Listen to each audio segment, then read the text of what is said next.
Sokkia काममा आउँथेँ त्यहाँ चाहिँ अलिक टाढा भएर अनि मैले यहाँ फेरि सोकियामै रुम पनि पाएँ एकदम सस्तो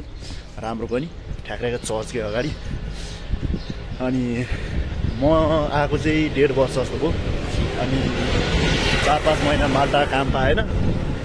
त्यतै बस्यो त्यसपछि 7 महिना जस्तो म फेरि पोल्यान्ड काम गर्नु गएँ पोल्यान्डको नि मेरो पुरानो भिडियोहरू चाहिँ म बिस्तारै हाल्दै गर्छु होइन अब त्यही हो पाउँदै पाएको थिएन स्टार्टिङ अब चाहिँ अब एउटा टाइमिङ पनि मिल्यो व्यवस्था पनि बल्ल व्यवस्थित भयो भएर चाहिँ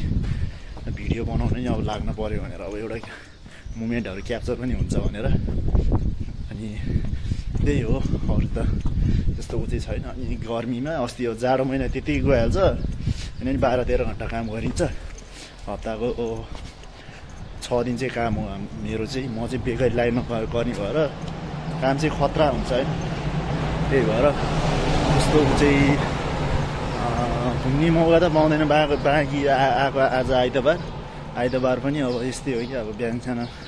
नुहाइधुवाइ गर्नु परेको मिलाउनु परेको लुगासुगा